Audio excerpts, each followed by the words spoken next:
nuggets of, well, this is how it was last year. This is what happened last year. And the players are just like, dude, like it's 2025 and that was like 2 years ago. Like those players aren't even around anymore. Like, why are Right. we focusing on a loss that happened 2 years ago instead of putting the focus in on like, here's where we're at.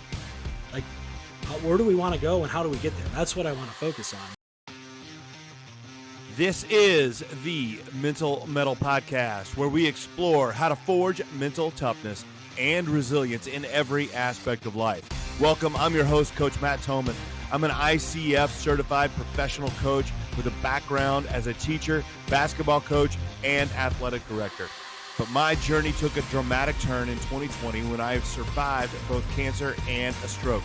Those experiences shaped my mission, help others grow stronger in every facet of life. Today, I work with athletes, coaches, educators, and anyone who believes that positive mental health is both achievable and a personal responsibility. This podcast is dedicated to helping listeners develop a positive version of toughness, one rooted in resilience, focus, and growth. Whether you're looking to excel on the field, in the classroom, or in life, this is your space to learn, grow, and take action. Join me on this journey, and together, let's forge your mettle. All right, welcome back to the Mental Mettle Podcast. I'm your host, Coach Matt Thomann. I'm here with my guest today, Brett Miller, or I guess I should say Sergeant Brett Miller. We should all due respect here, Brett, but really excited to have you on. We were just chatting before we come, how we got to know each other a little bit, and it's just, sometimes the algorithm in cyberspace is scary.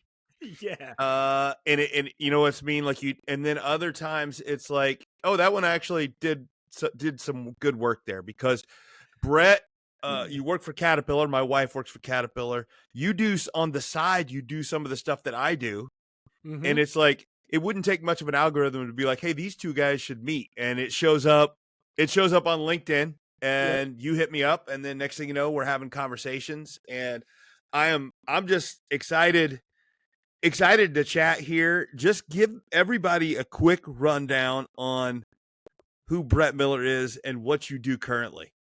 Sure. I'll try to keep this brief because I can tend to ramble, but I was an athlete growing up. I played a variety of sports to include hockey, tennis, the club soccer scene, and kind of was in that competitive space through my childhood, and had the opportunity after high school to go on and play soccer at Illinois Central College. And I even got to step on the ice at ISU and play some club hockey with them for a bit when I was going to school there. And so I've got the athlete blood running through my vein, if you will. And then after graduating high school, ended up enlisting in the military because I wasn't too sure of what I wanted to do with my life. And the military is really good at putting you through a test and kind of helping you figure that out. And so here I am 25 years later after high school. I've been serving in the Air National Guard that entire time. And as you mentioned, on the side of, or I guess I should say, the money maker, if you will, is working at Caterpillar. The passion is serving in the Air National Guard. And then on the even outside of both of those worlds, have been very fortunate to meet some coaches in the soccer community here in Washington, Illinois, and got into coaching club soccer several years back. And the kind of fusion of all of those different components of my life, whether it's military, working at Caterpillar, or coaching soccer, has kind of culminated into this academy that we started a few years back called Way of the Warrior Leadership Academy. And that's where I get to take the lessons learned in leadership and some of that mindset, performance-based, culture-based stuff and put it to good use with the student athletes that we interact with here in Central Illinois. That's me in a nutshell. Try to keep it brief. That's way too brief, because we're gonna dive into that. And That's good. And just like, it's interesting when you talk about these three different things that you do, and they can maybe feel like they're separate entities, but I feel like they're a lot more connected, at least at their base, and what they do and what they're about than they seem like on the surface. Oh yeah, they definitely cross-pollinate, if you will. They definitely cover things I learned in the military, especially in like the leadership space. I get a lot of opportunity there to try things out and learn from different leaders and go to a lot of different trainings that are specifically geared towards leadership. I get to take some of those lessons and then transfer that knowledge over to Caterpillar and what I do there, which is where I'm currently an auditor in charge, where part of that role is to lead teams on a global scale, looking at all things Caterpillar across all different divisions and processes. And so I get to kind of take those lessons on the military side, apply them to Cat, and then I learn things at Caterpillar on a daily basis because that's what I'm doing every day. And I get to take some of that knowledge back to the military. And then the athletes then kind of get that best of both worlds, if you will. So as a coach, as a coach in the club community and the youth level, at least it's not what puts food on the table for me. And so everything you do there is a lot of times, over above and beyond what you do to take care of the family. And so, but they get a lot of benefits from that because there are a lot of lessons learned when you're leading people of things that went well and things that didn't go well. And at the end of the day, when you look at sports and sports have that idea at the end, you have you're playing towards something, right? A result. And a lot of times in sport, that's a win, which is great. But through the process and what I've learned over the years is that winning is just a piece of it. And really to me, the winning is what does the student athlete take away from the sport that's not in the statistical win or loss column. And I think that that's where the magic happens. And that's to me where the real value is, because I don't know if I've ever heard in the military or at Caterpillar someone ask me, what was your record? How many goals did you score? What did you do when you played sports? No one asked those questions. They want to know, like, did you learn how to be a team player? Did you learn how to be resilient? How do you bounce back from adversity? Those are all the things that I tend to like to focus on when working with athletes is more of those soft skills and those leadership, that the things that are going to create a culture, not so much the statistical win. And I think that at the end of the day, as we're working and we're growing athletes in those spaces, that those wins that everyone wants to chase, those are going to come with the proper preparation and the proper, focusing on the right things leading up into whatever that event is. Yeah, well, winning is, as you said, it's just a part of it, but it's quite honestly, the winning is a lot of times the end of it. It's like it's the merit badge that we get at the end, not the actual work that we do. Mm-hmm. Of all the hard work that goes into that. Yeah, it's I don't know. It's winning is so, and there's way too many things that are out of your control when it comes down to winning, and it's more about putting yourself in the position and doing everything you can to get there. That's what that's what we're trying to get. Yeah. That's awesome that you say that. I actually had that written down on a note here, was to worry, to put your time and effort into the things you can control and not so much the things you can't control. I had the opportunity just recently to work with the Metamora boys soccer team, who had a really good run here postseason. And we were talking about things that we can't control, like the referees making bad calls. We all have been around games in whatever sport it is where referees make calls that aren't ideal for what we want to do. In my nod to the referee space, because first I'm a referee in soccer. I got my patch, or I had my patch. Like, they're humans too, and I would just venture to say that most people do not go out to officiate a game with the intent of making a bad call. Like, no one wants to make a bad call. But sometimes, those things that can impact the game. The weather can impact the results of a game. The other team, they have a say in whether or not we're going to win or lose, and all of those things. If that's what we choose to focus on, we're going to be frustrated, right? And so I again, going back to, I like to focus on what's within our control. How are we treating our teammates? What's our body language like when things go wrong? Are we high-fiving each other? Are we taking accountability for things that are happening on the field? Are we lifting each other up, or are we breaking each other down because those things we just talked about that we can't control happen to be at play right now? Well, and that's the thing, Brett, is people like, well, I'm yelling at the ref a little. It's not that big a deal. And I'm like, well, but you only have so much focus to give. Right. Yeah. And the stuff that I talk about and work about, like, you're either that neuroplasticity and changing your mindset.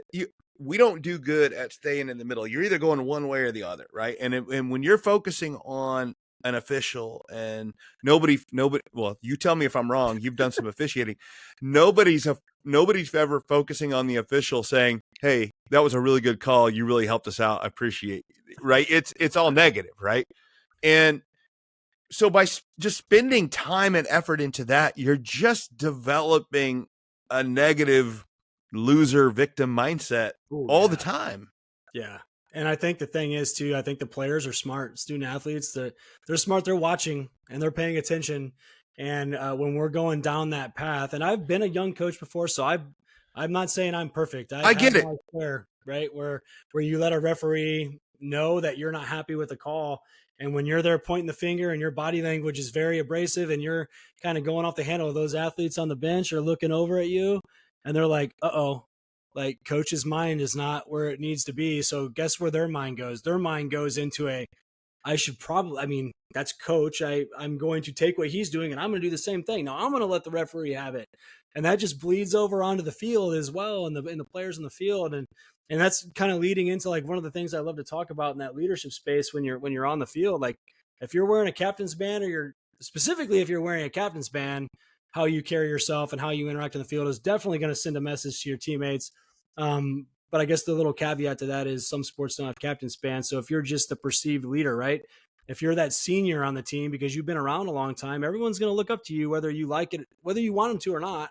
They're looking at you. And so we've really got to be cognizant as players and coaches with how we treat officials, how we interact with the fans, how we interact with our opponents, and how we interact with our teammates, all of that stuff. It's all super important. Yeah, so you're talking about leaders and leadership bands and stuff like this, and you being in the military, I'm going to bounce something off of you and just on leadership. And I was struck to this when I read Jocko Willnick's book on extreme ownership, and he talked about just phenomenal, right? Jocko's the man, but he's talking about because I was never in the military, so the idea of leadership is that leadership is maybe one person's job and everybody else follows. Mm-hmm. And Jocko kind of flipped that on its ear and was like, no, leadership is everybody in every way. It goes all directions. Yeah. And I think that there's something to be learned from that, because I think a lot of the athletes think, well, I'm not the leader on this team. Yeah. So I think it affects their mindset, when in reality, everybody needs to be a leader in some way, shape, or form. Oh yeah, that's man. It's like we're reading each other's mind. Like what a segue into what I wanted to talk about. Excuse me. So just to kind of take a step back, when I was going through standing up our leadership academy, we wanted to develop a framework for how we approach leadership. And one of the people that I heard on a podcast, there's a podcast called Way of Champions. It's John O'Sullivan, and I'm drawing a blank on who else co-hosts that with him. But they had Molly Grissom on the phone, who's an NCAA coach. She's got a ton of experience in the coaching space. And I'm a big believer. And if you want to reach out and try and talk to someone, you might as well try to hit them up on LinkedIn or hit them up on Instagram. Yeah. And so I did. And she's like, set up a time to chat, similarly to how you did, right? Like, and we could talk about networking all day long. But so I reached out and we had a conversation. I told her what I was trying to do and that we were trying to develop this framework. And she had a good framework that we've adopted and we've kind of built upon. And that is the first thing before you can lead your peers or lead a team is you got to lead yourself first. Mm-hmm. And so if I look at that and I look at a team, right, I'm not wearing a captain's band, but that doesn't mean you're not leading. You're leading yourself and you're setting an example and you're going to build kind of a reputation based off of everything that you do. And there's 10 things that I like to talk about, and I don't have them in front of me and I don't have them memorized, but it's things like showing up on time. It's things like effort. It's your work ethic, your passion, your attitude is in there, your body language, all of those things, those little things, the soft skills. Those are the things we like to talk about at the academy when we're working with athletes. Can I go out on a limb and say all 10 of those are controllables? Oh, 100%. And they require zero talent. That's the point. That's awesome, right? Zero talent required. You do not need a college degree. You do not need to be part of a Premier League pipeline in soccer. Like, you just have to be willing to, for one, be humble enough to reflect and look at yourself and say, my work ethic today is not good. Like, my attitude is in the dump. Like, so there's a little bit of self-reflection that you have to have and the ability to kind of look at yourself and see where you're falling short on those.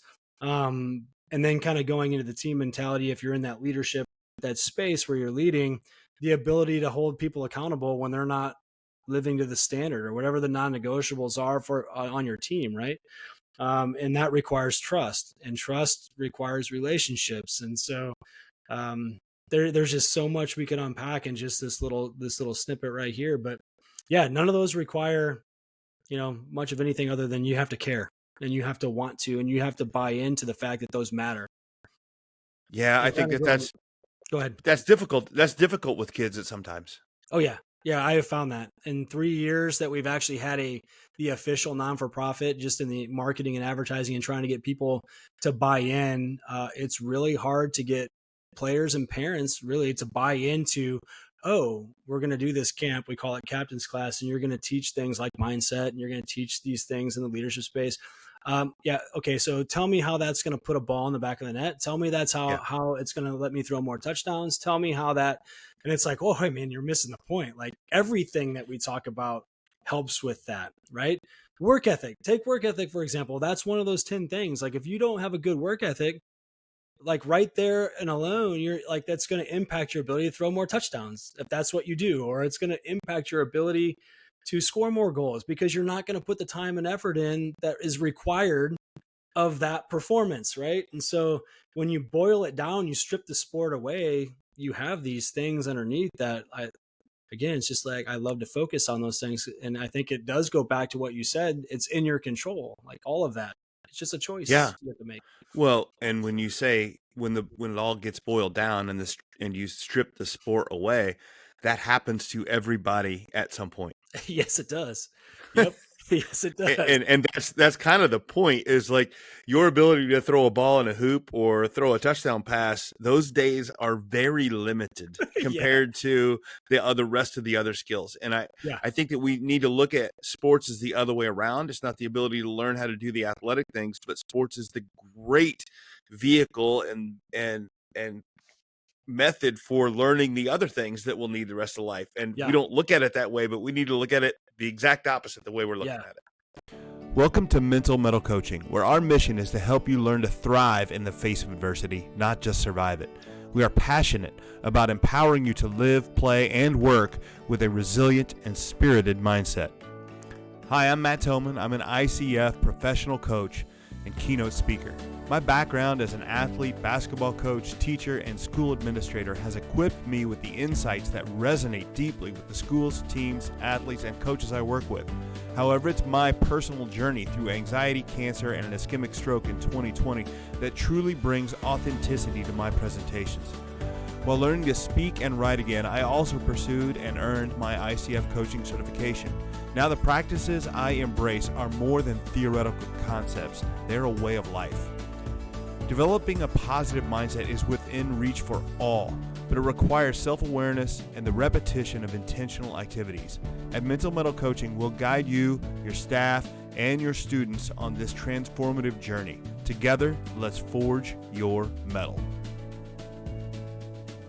You can come across, and I've probably seen this in sport, probably seen it in all three of the environments, where you've got that like super talented athlete that's got the talent and they've got the size, they've got the strength, and they've got everything that everyone wants to have naturally, but everything else is not there, right? Their body language is not good. Their work ethic is bad. They don't want to put the effort in. They're not a good teammate. They're toxic in the culture.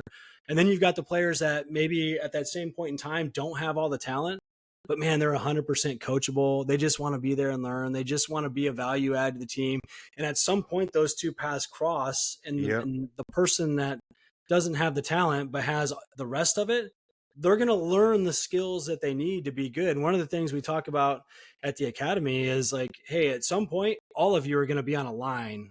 You're going to toe a line, and you're all going to be going, we'll say school X, you name it, whatever it is. There's going to be thousands of people trying to get into that, whatever that is you want to do.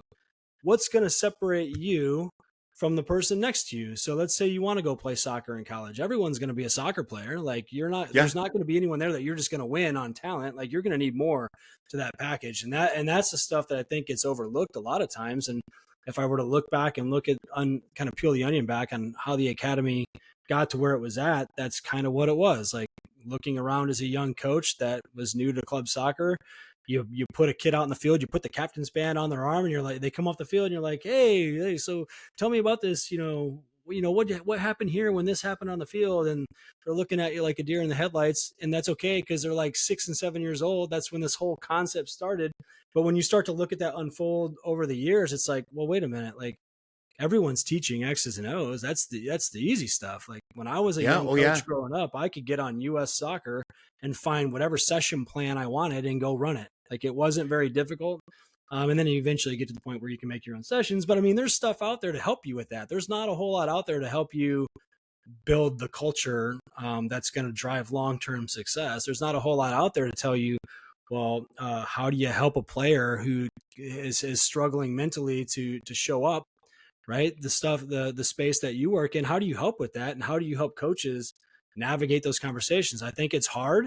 And I think for that reason, people are just like, well, someone else will figure that out for you, right? Because I'm here to teach X's and O's. And it's nothing against coaches. I was that guy. I know.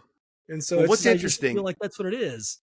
You're talking a lot about that young athlete that's really good, and it sparks a lot of the thoughts in my head about growth mindset with Carol Dweck and the idea of that. And I think that's one of the dangers of, I think that's the problem, because this is, people will be like, they don't like this when I say that's the problem with keeping score and giving trophies at a young age. And it's not because of what you think. It's not because we don't want people to feel like losers, but the problem is the winners a lot of times are doing it by just God-given talent that they haven't worked for.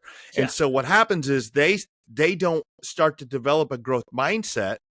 They don't understand that it takes hard work to get trophies and to get wins. So they don't develop that ability to continue to get better, where it's actually the losers that aren't doing as well that still have that keep working. When you're talking about that line where they cross, there's a lot of kids that they grow too early, they get good early, and then they don't have a good growth mindset. They have a fixed mindset and they don't get any better.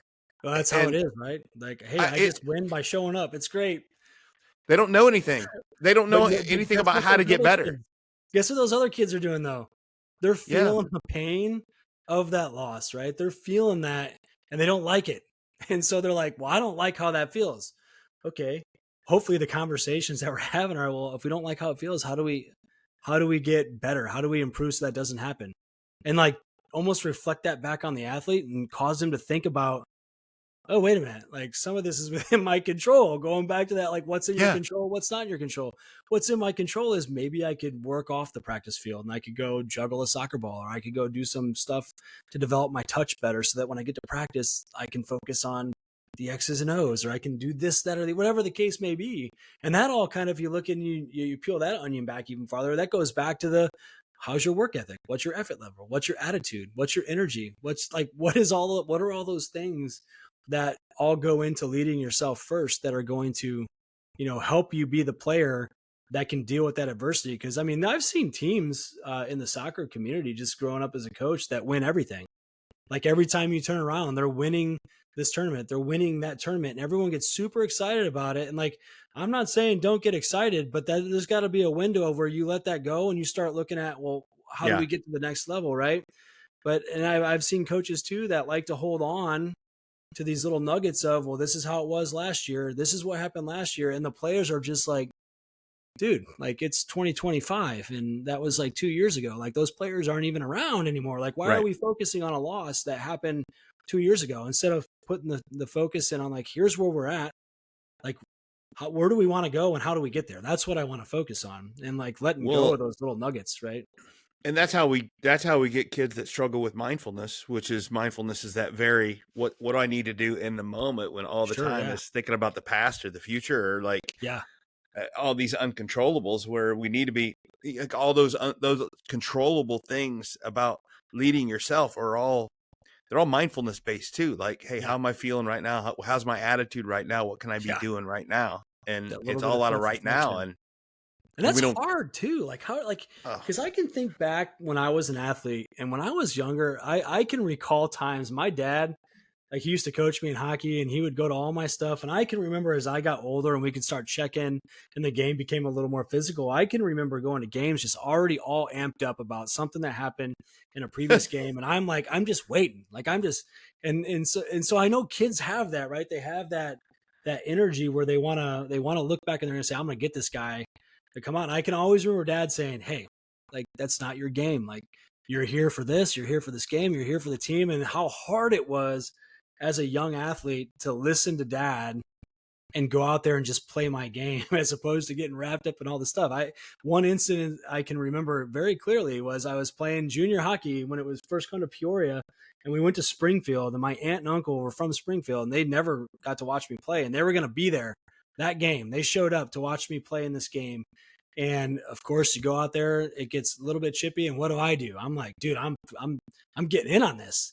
And I got in on this little scrap in front of the bench. I got thrown out of the game like super early for some stupid thing.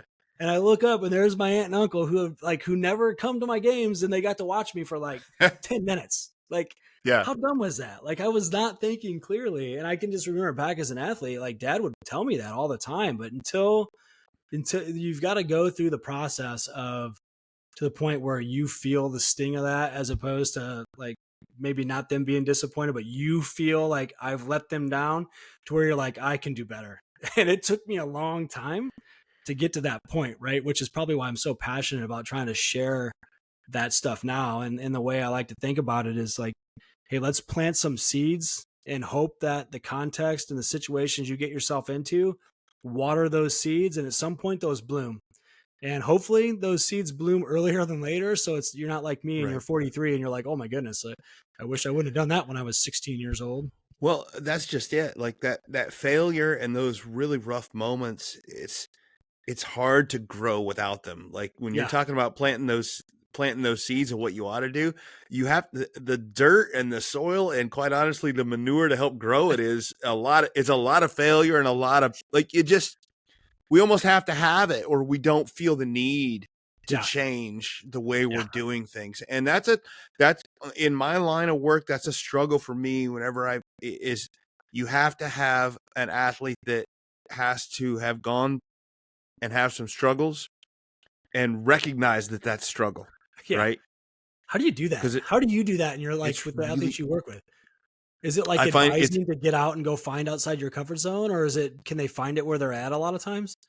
I think that's one way is I think you should always go and be doing something really hard. I had one of my favorite expressions is, and this is a basketball thing. We used to talk this with my son, and people would talk that like, if you're the best player in your gym, go find a new gym. Yeah. Right.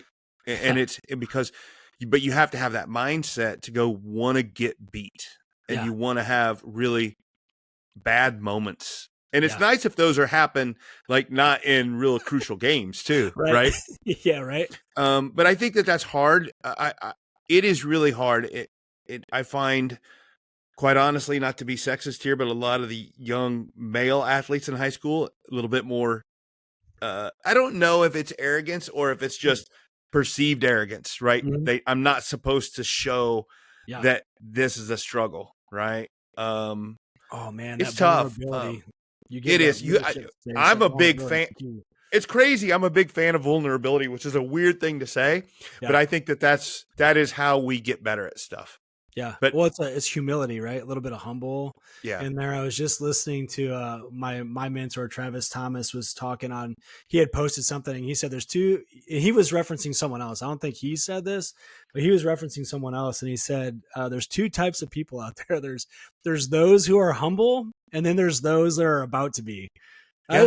I sat on that for a second. I'm like, you know what? I like that. Like, that's good. Yeah. And with that humility comes growth, right? If you're not humble, there's a good chance that you're probably not open to growth. Like you talked about, that growth mindset of the ability to kind of look and see where you're at and understand where your shortfalls are and understand where your strengths are, and like understand it's okay to not be the best. And I think going back to the young athletes, and you look at the teams that you get to interact with, there's probably a little bit of that with like your upperclassmen or someone who is wearing a band that says you are the leader, is like, I can't look soft, I can't look weak, I can't look like I don't have it all together, because what kind of message is that gonna send to the team? And like, that's a valid thought process to go to, in my opinion. Like, to have those thoughts, that's not normal.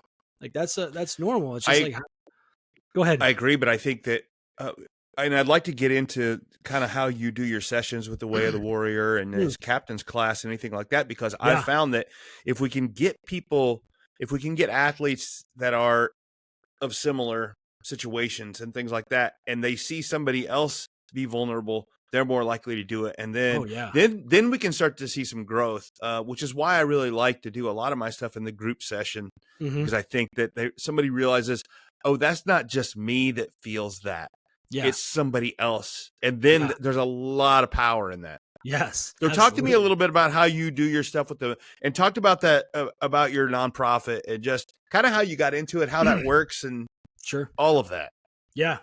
So like I said, I started doing kind of the leadership talks, if you will, with my soccer teams back when they were, so I coached my daughter's team since she was like 7, and then she's all grown up now. But so it goes back to probably 2014 where I really started getting into, building athletes as human beings and not as a soccer player. Soccer was just kind of something we did in the process. And over the years, as I was doing that, you just interact with more players and more parents, and people start asking questions.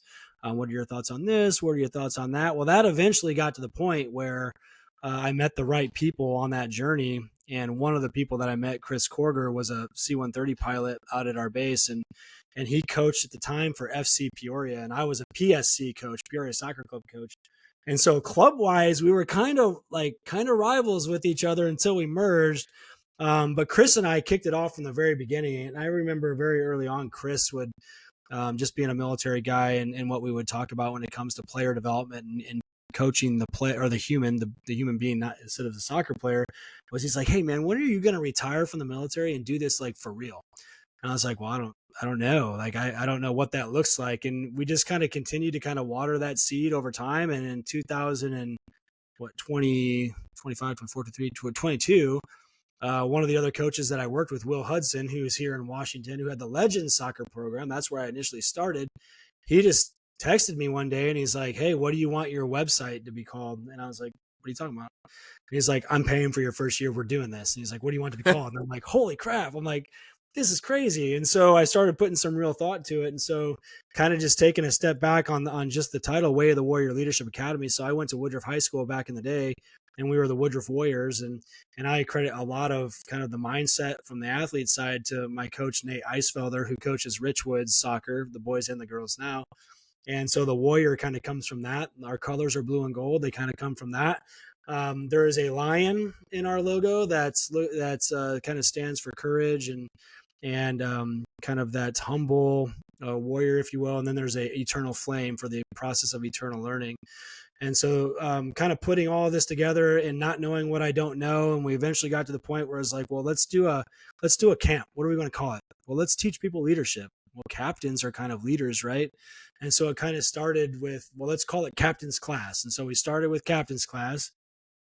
As we got going, planning the first camp, we realized we had to have insurance and we had to have all this stuff. And when you start asking those questions, it starts to kind of other questions start to present themselves like, well, if you want to do this for real and you want people to support you like sponsor wise, and you want to be able to get insurance easily, you probably need to be incorporated or at least be a non-for-profit. And I'm like, all right, well, how do you do that? I don't know. Let's reach out to LegalZoom. So it was kind of like this little one step at a time, where we just kind of ran into something that we needed. And we're like, well, we should probably incorporate that into the academy. And so Way of the Warrior Leadership Academy became a non-for-profit 3 years ago.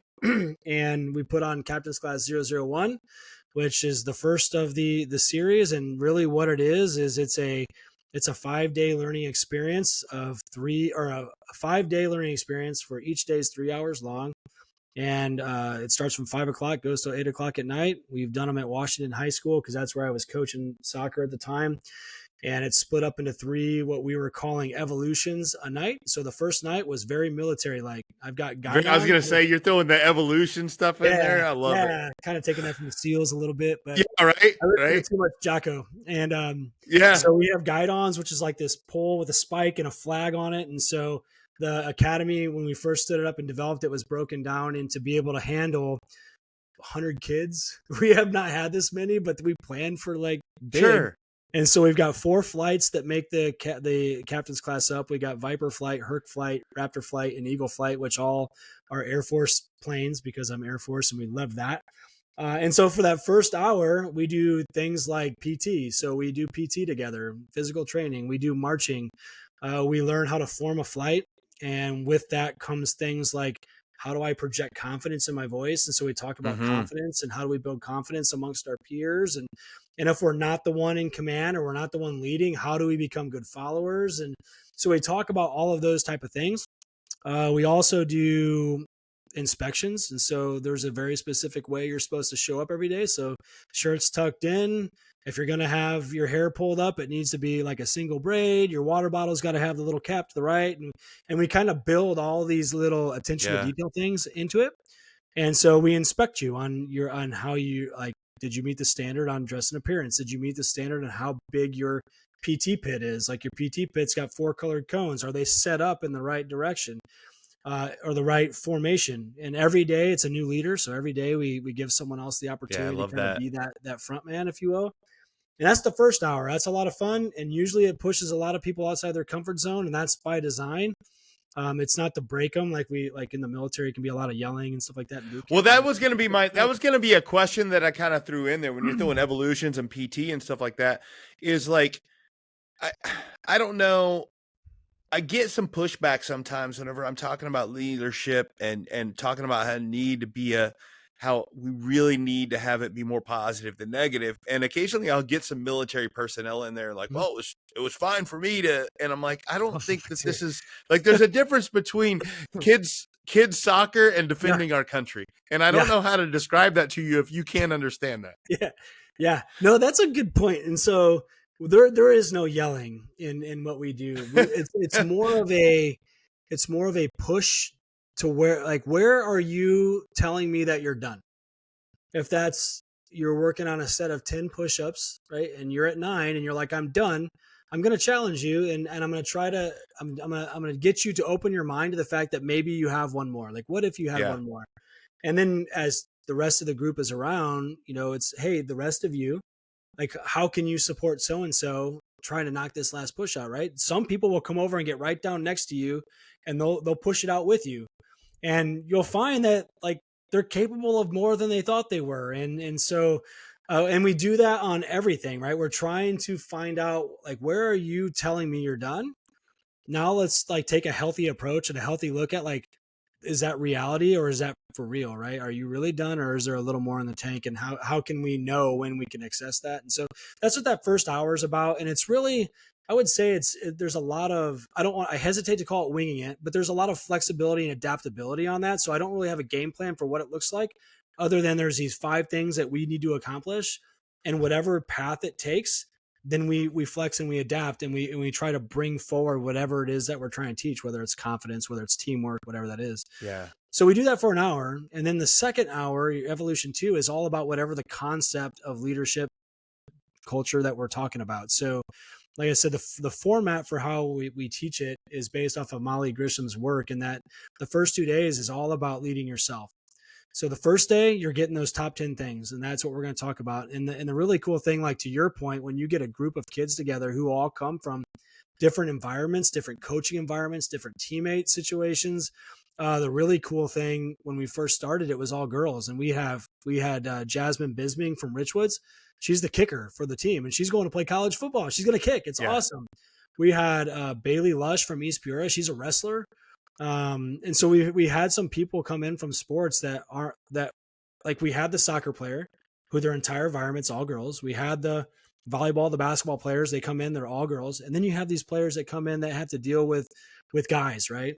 And for Jasmine, you're on a team of like 80, 90 people, and they're all guys. How do you go on the field and lead? How do you go on the field and be confident when you're the only female out there? And so it was really cool dynamic to watch them like share their ideas and share their experiences across. Cause I'm a guy, like I grew up playing sports. I'm in the middle. I've done all this stuff, but I've done it through the lens of a guy. And so like, I can tell you all day what it felt like for me. That's not probably going to resonate a whole lot with you. But when you hear the other girls say, oh dude, I've had that same problem and this is how we handled it, man, they just start working it together, and we get to just step back as instructors then and just kind of watch and support and maybe ask questions to kind of drive the conversation different ways. But, and I think that like, I got goosebumps right now because I think that that's really like why I do it, right? It's to bring people together to learn a skill set that's not, in my opinion, really taught to people. Coaches, do you dream of guiding mentally tough athletes towards a championship? Kids that are resilient, persistent, and unshaken by setbacks. Well, in today's world, those athletes aren't born. They have to be developed. Many athletes face significant challenges and risk burnout. So how do we foster that mental toughness without overwhelming them?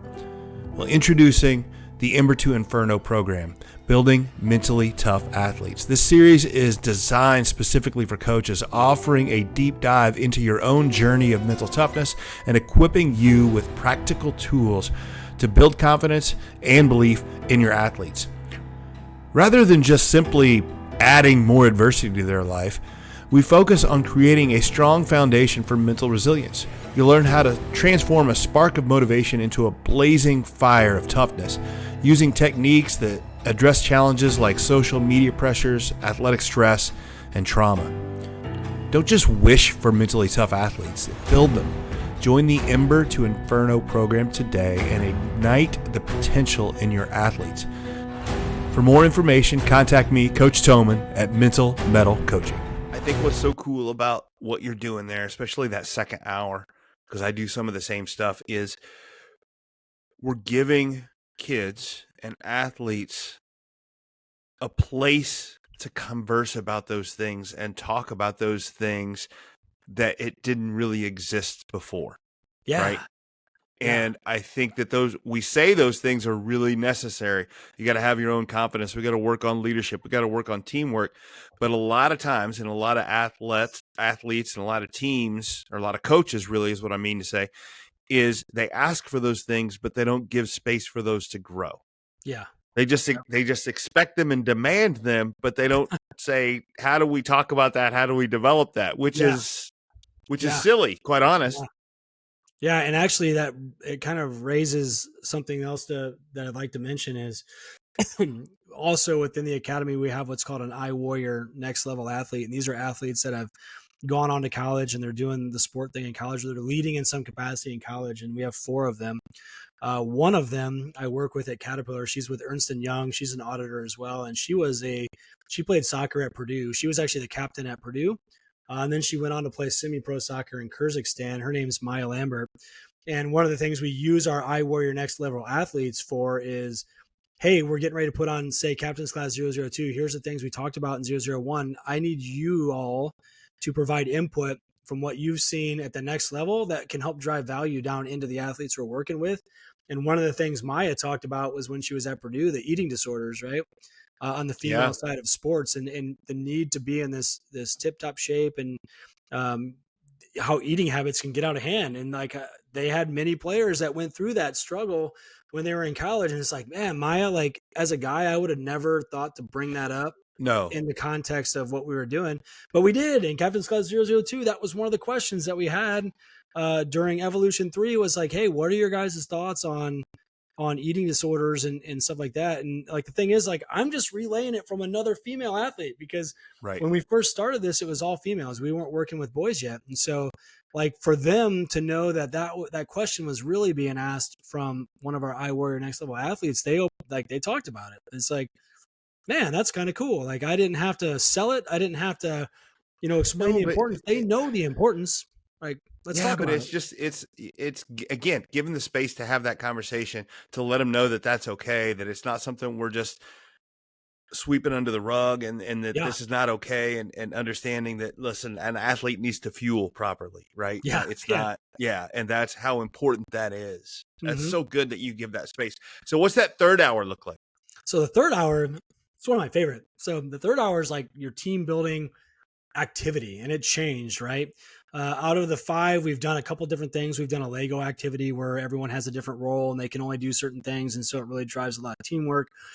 Travis Thomas has me thinking a lot about improv and how do you use improv to build confidence and build teamwork. And so we do some team building around giving them putting them into small groups and giving them a task, right? Like, hey, you got 15 minutes to develop a new widget, right? I'm going to come talk to you. I'm a reporter. I'm going to ask you questions, and you got to have people in roles that can speak to certain things. Like, I want to talk to your marketing person. How do you market this thing? I want to talk to your finance. And so it really gets them kind of thinking together, and it's zero threat, right? It's all fun. So you just have to make it up. And so don't overthink it. And so we do a lot of improv stuff. One of my favorite things that we do, we do it on Tuesday of camp. It's called Teach Back Tuesday. And so we let them know Monday before they go home, like, hey, tomorrow you have to come prepared to speak on something. I don't care what it is, but I need you to be ready to get up in front of the group, in front of the cadre, the adults, and teach us something. And so we've had a lot of really cool things come out, because not everyone wants to get up in front of people and talk, right? That's most of them don't. Yeah. And so to watch them go through the process of like their eyes getting really big on Monday, and they're like, oh no, like this is not good. Like this is like being told you have a surprise test, right? But then they come back the next day, and I'm not saying it's a us thing. I'm just saying they come back, and I think that like the way I kind of see it is like the space is safe. It's okay to come here and be in front of us, and if you make a mistake, we're going to support you and we're going to applaud you. And so to see them come out of their comfort zone, and we've had athletes teach us how to, like Jasmine taught us how to place kick, and then the next year she taught us how to punt, and then we had a goalie teach us how to take how to punt from a goalie perspective in soccer. How do I cut angles down? Like she was teaching. We had an athlete teach us American Sign Language. We've had an athlete teach us how to crochet a bracelet. And these are just fun things that they're passionate about, right? So again, kind of just opening the door, bring what you're passionate about and teach us, and let us ask questions and let us navigate this conversation. And so and then we do a day of what we call handball. So it's like small-sided 3-on-3. It's kind of like ultimate Frisbee, but you use a ball. And like the way we do it is we don't tell you anything up front. We just say kind of standard rules. Here's the goals. The goal is to try and put the ball in the net, right? Well, then we'll start calling foul. We'll start calling things as like an official that they're not aware of, right? And we're trying to drive like, hey, if there's something not making sense, someone needs to ask a question. Ask the question. Oh, hey, you didn't know about this? Well, let me just tell you. So you can't do this. You can't do that. So it starts getting into like, what are the expectations? What are the non-negotiables? What are the things I have to be aware of? I don't know why my camera got blurry. And so just kind of get their mindset around, I'm now a player. I'm in a team environment. I have this coach. Coach is asking us to do things. Something's not making sense. I should ask a question. And so really we're playing handball, but we're also learning little kind of trying to build that confidence in yourself to advocate for yourself and stand up for yourself and ask questions and whatever the response is, be able to relay. Well, I think articulate that. When you talk about confidence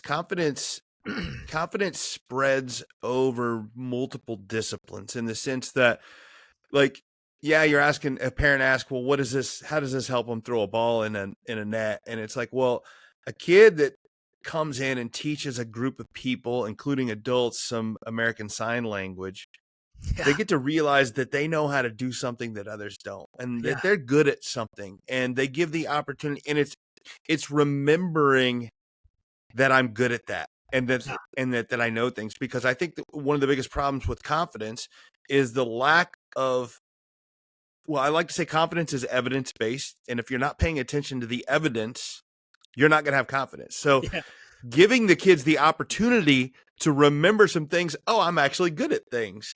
It starts to build that confidence and helps them remember to look at the things that they're good at. And that's how we build confidence. It's not just made up stuff. Yeah. Yeah. I love that. Confidence is a deep conversation that we could probably spend a whole hour on. Oh. I like Brett Ledbetter talks about it in one of his books. I think it's What Drives Winning. And he talks about confidence being, well, what destroys confidence? Self-doubt, right? Well, what's the opposite of self-doubt? Self-trust. So if I anchor confidence into things that, and again, trust in what? Trust in the fact that I show up every day and I'm going to give you 100%. Trust that no matter what happens, I'm going to get back up. Trust in whatever it is, anchor it in something that is within your control, and you will find that you will have confidence it's more long-term, right? And so the evidence-based stuff is good. You definitely get confidence from that for sure. It's funny because I was just before I talked to you, I was working with a client of mine, and she plays college lacrosse, and we talked about confidence and evidence-based, and we listed some things out. And I said, what do you think the danger is if you, because she admitted, she's like, I never pay attention to the things that I'm good at. Right. And I'm like, well, what do you think the danger is of you actually paying attention to that? She goes, well, I'm worried that I'm going to get arrogant and cocky. And I'm like, listen, like with the spectrum is here where you don't even give yourself any credit for anything you're good at, and cockiness is way over here, right? It's not a light switch. Like we need to move somewhere towards the middle, right? And I think that's what people think is like, well, I can't pay attention to the things that I'm good at because then it'll make me cocky. And I'm like, no, there's a long way to go towards arrogance and cockiness. Yeah, absolutely. Yeah. No, it's I love the stuff that you're doing. It's fantastic. There's so much similarities with what you're doing, what I'm doing. And I think that's what I love about this is you and I are in like the same area doing some of the same stuff. Yeah. And I don't think in no way, shape, or form do I feel like this is competition, because I don't think there's enough people doing this stuff. I was just talking to someone about that yesterday. Like I was talking about us, and like I was really hoping the first time we met that you wouldn't take me as a threat. Because like I was like, I think when we first talked, I'm like, hey, just so you know, like I'm not trying to like step on anyone's toes. I just want to learn and provide help to people. I'll be honest with you, I'm almost too busy than I need to be right now. It's like because as people start to develop and understand how this is useful, I get busier and busier, and I'm like, there's not enough people doing what I do. Yeah. And I think that the more it starts to grow and think there's going to be more people doing the stuff that we're doing, and if the end result is we get more confident, mentally healthy athletes, oh man, we can't have enough people doing this stuff. Yeah. Oh man, mentally healthy athletes, like I love that. That's the goal, right? Because I feel like because when I started coaching, I don't know if mental health in athletes was really. It seems weird to say that because it's almost like I don't feel like I'm that old, but I do feel like when I first started coaching that we didn't talk a lot about that. Well, okay, Brent, this has made a huge difference. Yeah. Right. Yeah. I'm holding up my cell phone and social media and stuff. It has really changed a lot awareness on the mental. Yeah. On the, not just the awareness, but I think the social media and just all the things and all the pressures and stuff like this, there's a lot more pressure and stress on young athletes. So by design, then we're definitely going to have more mental illness because of that. Right. Yeah. And so it's a natural thing. And it's such a vast topic because that's just one aspect of it. I think of like one of the things I tinkered with when I first stood the academy up. So you'll probably come to know as we talk and we get to know each other more outside of this conversation. I sometimes can be a good idea fairy where I'm like, oh, it'd be a really good idea if we had this thing. And like, so I'll try to do it and it won't work. And then it'll just like float away. So I had at one point I can't remember what we were calling it, but it was going to be like a component of the academy that was dedicated for injured like athletes who get injured. Mm-hmm. And like what came from this, like where this idea came from was one, my daughter has been through many, many, many season ending injuries. Just as a soccer player, she gets hurt a lot, broken bones, broken ribs. She's had 2 hip surgeries and I just see it like my senior year, I had multiple athletes on our team have season ending injuries, like fractured fibulas, blown out ACLs, right? And so how does it impact an athlete when something like that happens, where if you're not careful and your identity is the sport, and then that happens and you're no longer doing that, your image of yourself is that like, I'm broken, like this is not good. Like I'm part of this team and I help put goals in the back of the net. Now I'm broke. What good am I now? And all the mental struggle that comes along with that. And I watched it like in my daughter go through like the feeling of isolation, right? You're not there every day. You're not going to everything. You're not participating. And so how do you, like, I wanted a space for those athletes. And the vision that I had was like, hey, it'd be really cool to have like a monthly Zoom call that people could subscribe to. And they just dialed in and shared their journey, right? Like, hey, I met with the doctor today and he says I'm getting released, and the support you could get from other athletes. Again, it's not a me thing. Like I can tell you all day, I know. I'm happy this is happening. I'm proud you're making this progress, but like to have another athlete do it, I think it just means more. And that was one of those ideas that I had. And I'm like, it is. I think there's so many, but I think there's so many ways that we can be out there helping athletes. Because here's the thing. Here's what I think. I think we owe it.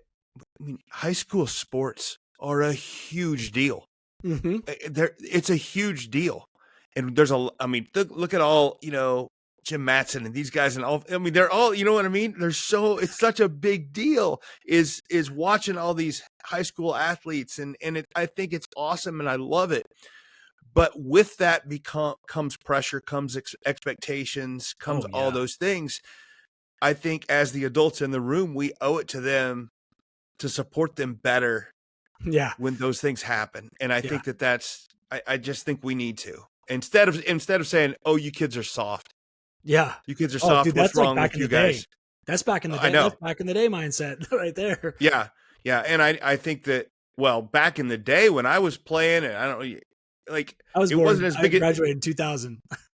Okay. Well, it's a bigger it's not as big a deal now as it was then. It's really just exploded quite a bit. Yeah. And it's just, you know, and I think it's good things, but it comes with problems and comes with a price. People doing stuff that we're doing to help, I think it is really helpful.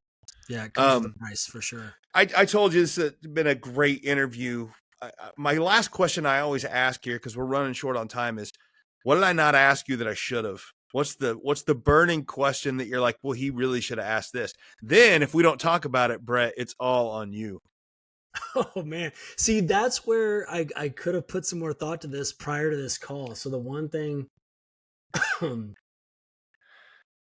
it's okay. I mean, if you don't have anything, yeah, but it's, I guess I don't know, man. I guess where I could end off is on the academy note is kind of getting through that journey of where we're at in the captain's class. The captain's class, so just some adversity that we faced that I'll share is last year we had our third camp lined up and had everything planned, and I had 0 participants. And you start to kind of get that imposter syndrome a little bit of like, oh man, maybe maybe I'm not the person for this, and maybe this isn't going to work, and maybe we should just close up the shop and not do this. But like the alternative to that, and this I'll share a mantra with you from Travis, is yes, and it's built in the improv, and it's to say yes. And I think I want to say he's used in his book, and he might even use the word surrender, but it's giving in to the reality, right? The reality is no one signed up for my camp. Now I can sit here and I can be frustrated and I can threaten to close the doors. We're not doing this anymore. Or the and ... that he talks about in that mantra. Yes, and are all the infinite responses to that reality, right? So I can choose, kind of talking mindset here, I can choose to go in the toilet bowl and flush myself, or I can say, man, maybe we're missing out on other opportunities to do more. And so captain's class was the kind of the thing we did. Now we are working on building out one-on-one coaching. We're working on sessions to work with coaches to help them understand what we're talking to athletes about, to help them be more supporters, kind of to what you were saying about, you know, how do we take care of the athletes better in the environment that they exist in today? Team work. So like what I did with Metamora, which is just kind of showing up, having a conversation, and then, you know, laying out what the future could look like if we implemented X, Y, and Z, and then supporting them throughout their season.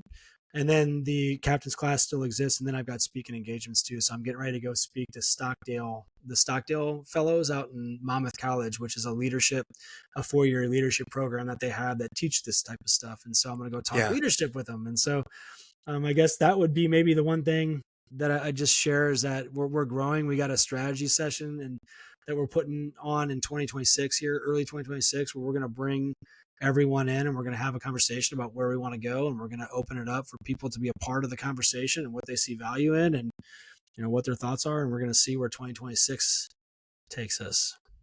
It's great. It's great. It's rough starting a business, even a nonprofit, trying to do this, and just, you know, you're doing it for the right reasons. Yeah. And you're trying to help people, and it's just, it takes time and it takes a lot of effort. Yeah. And you have to, it's luckily, and because I can tell from talking to you, luckily you love doing it, which really helps. Yes. You wouldn't do it otherwise, right? Yeah. I'm very passionate about it. But yeah, it's definitely difficult. It's definitely a lot of lessons learned.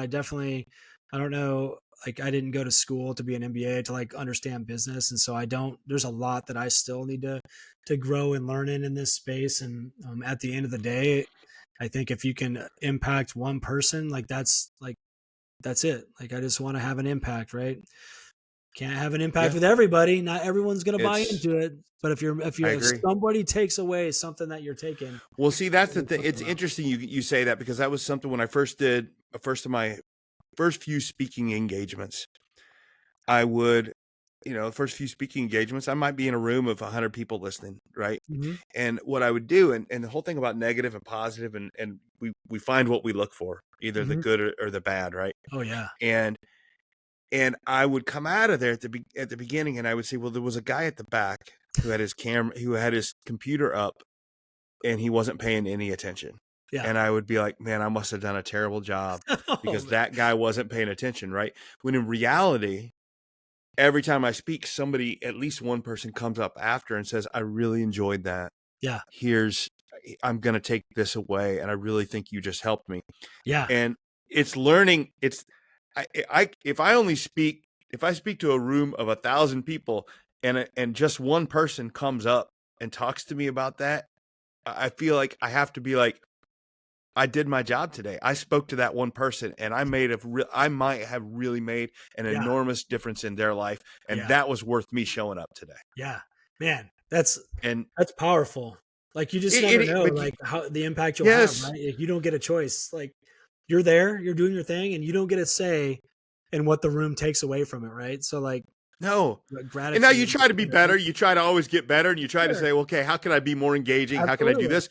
But you have to have gratitude for what you're doing and the ripple and the effect that you did make. And that's what's so powerful about this kind of work. I appreciate that conversation going into this conversation I'm going to have, because I think it could be one of my bigger presentations, like speaking. And so I'm sure that there will be those things when I walk off stage where I'm like, dang, I should have said this, or man, that person over there left halfway through. Like, those will be there. How dare they? That's the controllables, right? Yeah, exactly. So it's really good. I keep doing what you're doing, Brett. It's great. I'm going to share all your websites and everything in the podcast notes, and we get this out there, and you've got a great way for you to show some of your platform and just talk about it. And I can't thank you so much for jumping on here. Thanks for the opportunity. Thanks for letting making me feel comfortable too. Coming in. Oh, absolutely. And I love it. I love this podcast, meeting people and talking about all things. You got a cool job. All things.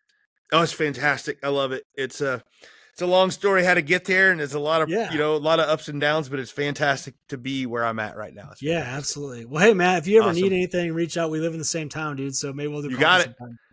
Sounds good, Brett. I appreciate it. Thank you. Yep, sounds good. Take care. Your athlete probably spends hours working on the specific skill set they need for their sport, and they probably spend hours in the weight room building their body. But how much time do they spend intentionally training their mind? Well, building mindset is the key to bridging the gap between the skills that we see and game execution. Well, Mental Mettle Coaching provides individual programs that can help your athlete develop this third and crucial skill set.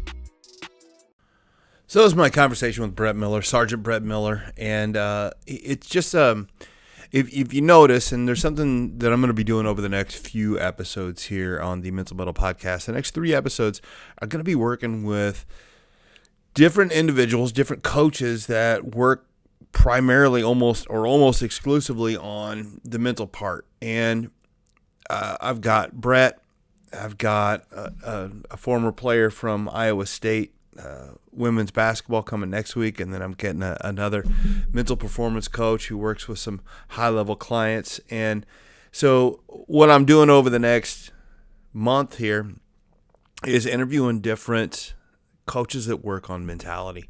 And that's what Brett does. Brett, it's a side job for Brett. Some of the others that I'm working with it's their full-time.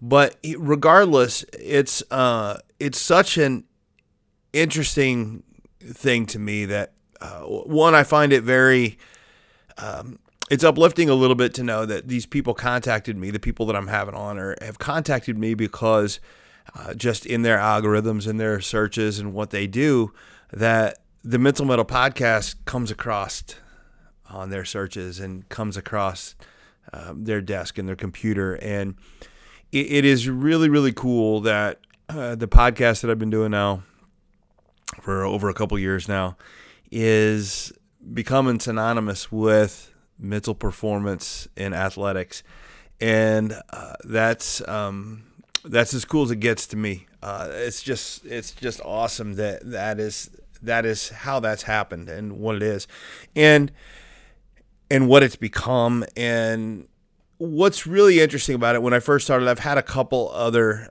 mental performance coaches on, and there's a couple ways you could look on that. And I could easily say, hey, I've got somebody that wants to come on my podcast and talk about what they do and the businesses they do and how they work with teams or work with athletes.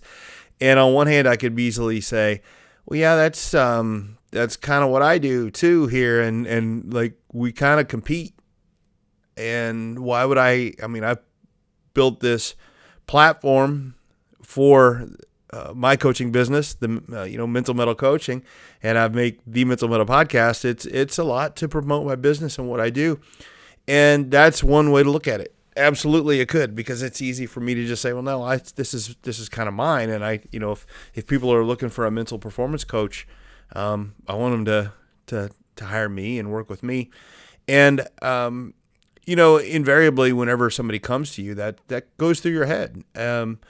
And is this going to hurt me? And what I always come back to is that if I were a hitting coach or a strength coach for an area, or a shooting coach, I might see that, because everybody is, looking for one, and there are a lot of people doing it, and you're trying to get out there and do it. But what I find is, what I'm doing, and these few guests that I have, there aren't a lot of people doing it, and I don't think enough people are doing it. You will hear me talk all day long about the need for this sort of stuff. We send kids to hitting camps, to shooting camps, to strength camps, to speed camps, to do all this stuff, and we don't do enough to help them with their mentality and their mental health. And it's not a surprise that that is a problem. Kids really struggle with that, and it's not just kids, it's adults, it's college kids, it's high school kids, athletes, not athletes. There's a struggle now from a mental health aspect, and I think that,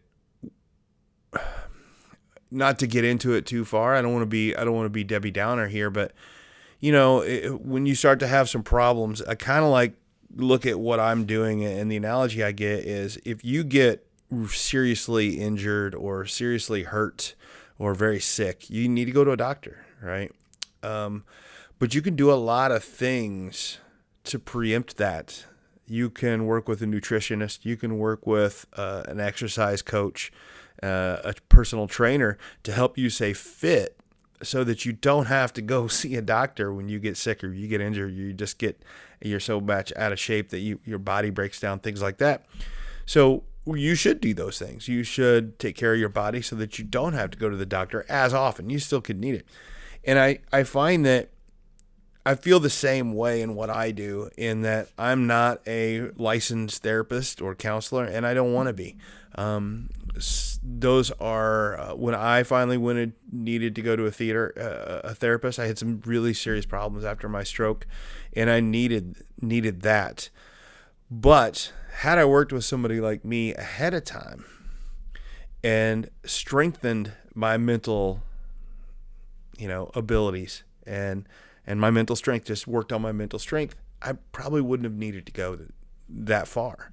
And that's what I feel like I do. That's what I enjoy to do, is to help people learn tools to help build their mental strength so it doesn't become a serious issue down the road.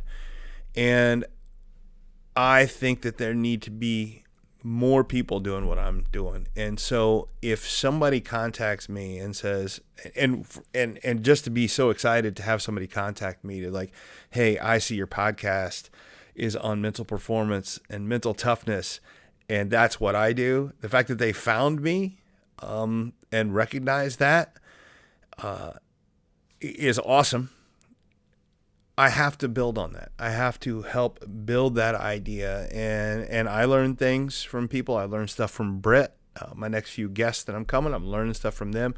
So it's really a good situation. I'm going to continue to do that any chance I get. When I get people like Brett that want to come on the show, it's fantastic. And I'm going to continue to do it because I'll learn from him. He'll learn from me. And more than anything, we grow the idea of building mental toughness ahead of time and why it's so important for not just for sports, but for life, and just wanting to do that. And I'm so excited to be able to have a platform to do that, and I'm going to continue to do that. So hopefully you enjoyed this episode. Check out the next two coming up. Some really good mental performance coaches that I got coming up, and some really cool high energy people that are doing good things with athletes. You can pick up stuff from me, from them, and everything in between. So thank you so much for joining.